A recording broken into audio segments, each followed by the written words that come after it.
और अपने अपने बुग़्द बातिन का इजहार करते हुए मुख्तलिफ मकामात पर मुख्तलिफ अंदाज से मेरे करीम आका अलैहिस्सलातु व तस्लीम की बारगाह में नाज़ेबा कलिमात बक रहे हैं, इहानत रसूल कर रहे हैं। इमामुल अंबिया इमामुर रुसुल हुजूर सरवर कायनात सल्लल्लाहु तआला अलैहि वसल्लम की शान में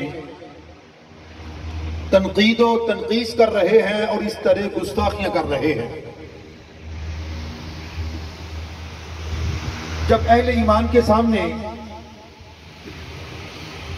ये सिलसिला दराज होता चला जाता है तो जो हकीकत में अहले ईमान हुआ करते हैं वो खामोश नहीं रहते, वो खामोश बैठते नहीं, बल्कि जहां बैठते हैं, जहां उनकी नशिस्तों